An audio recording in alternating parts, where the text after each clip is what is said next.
রাতের বেলায় সাপ দেখলেই মারতে যাবেন না, খুব সাবধান। রাতের বেলায় যদি আপনি কখনো সাপ দেখেন, সাপ দেখা মাত্রই আপনি তাকে মারতে যাবেন না। এখন তো সাপ মারার খুব হিড়িক চলছে, প্রতিযোগিতা চলছে, এবং সাপ মারলে অনেক জায়গায় পুরস্কারের ঘোষণাও চলছে। কোনো সমস্যা নেই, সাপ মারা নবীজির সুন্নাহ।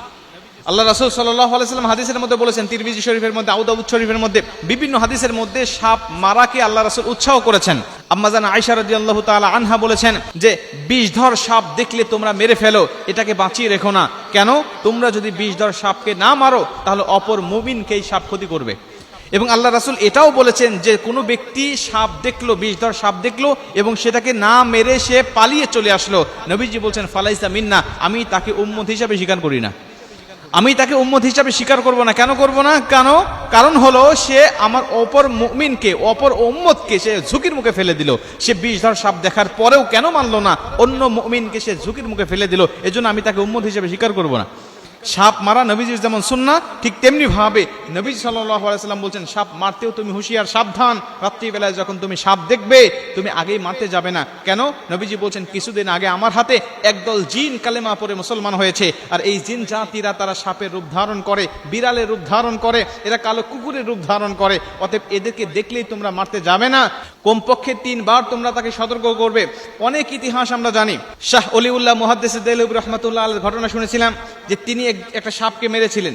সাপকে মারার পরে ওই সাপটা ছিল জিন, এবং ওই জিনের বাবা শাহ অলিউল্লাহ মুহাদ্দিস দেহলভী রাহমাতুল্লাহ আলাইহিকে ধরে নিয়ে গেলেন এবং তিনি বলছেন, তুমি আমার সন্তানকে হত্যা করেছো, তুমি আমার সন্তানকে মেরে দিয়েছো, এজন্য আমরা তোমাকে এখন হত্যা করে ফেলবো, আমরা কেসাস করব, হত্যার বদলে হত্যা, জানের বদলে জান। তুমি আমার সন্তানকে মেরে ফেলেছো, এখন তোমাকে আমরা শেষ করে ফেলবো। শাহ অলিউল্লাহ মুহাদ্দিস দেহলভী রাহমাতুল্লাহ আলাইহি বলছেন, দেখেন আপনি আমাকে মারেন, কোনো সমস্যা নাই, কিন্তু আমি যখন ওই সাপটাকে মেরেছিলাম তখন নবীজির সুন্নাত তরিকায় মেরেছিলাম। নবীজি বলেছিলেন যে 3 বার সতর্ক করবে, বলবে যে তুমি যদি জিন হয়ে থাকো বের হয়ে যাও। কারো ঘরে যদি সাপ ঢোকে রাত্রিবেলায় তুমি বলবে তুমি যদি জিন হয়ে থাকো বের হয়ে যাও, তুমি যদি জিন হয়ে থাকো এখান থেকে চলে যাও।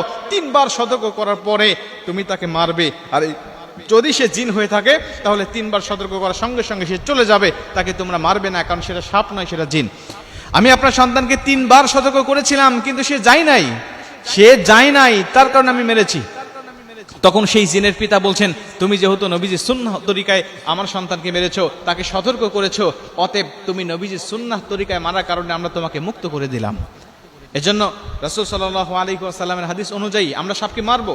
দিনের বেলায় তেমন কোনো সমস্যা নেই, কারণ দিনের বেলায় তার এরকম রূপ ধারণ করে। রাত্রিবেলায় যখন আপনি মারবেন, আপনার ঘরে হোক, রাস্তায় হোক, যেখানে হোক না কেন, রাত্রিবেলায় যখন আপনি দেখবেন তখন আপনি খুব সতর্কতা অবস্থায় তাকে মারবেন। কারো বিড়াল, কুকুর এবং এই সাপের রূপ ধারণ তারা বেশি করে থাকে। অনেকেই বলতে পারেন, হুজুর এই বিষধর সাপকে আল্লাহ রাসূল মারতে বললেন, তাহলে আল্লাহ কেন বিষধর সাপ সৃষ্টি করলেন? আল্লাহ এই সাপকেও মানুষের কল্যাণের জন্য সৃষ্টি করেছেন।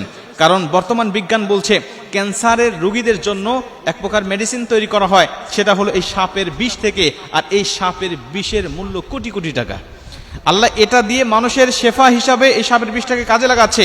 কিন্তু যেই সাপ মানুষের লোকালয়ে ঢুকে মানুষগুলোকে ক্ষতি করার আশঙ্কা করে, মানুষগুলোকে ক্ষতি করতে চায়, আল্লাহ রাসূল সাল্লাল্লাহু আলাইহি ওয়াসাল্লাম ওই সাপগুলোকে মারতে আদেশ করেছেন। এজন্য আমরা সাপ দেখলে মারবো, কিন্তু রাত্রিবেলায় যখন মারবো তখন আমরা সতর্কতা অবস্থায় মারবো। কমপক্ষে 3 বার তাকে সতর্ক করে তারপরে আমরা তাকে আঘাত করব।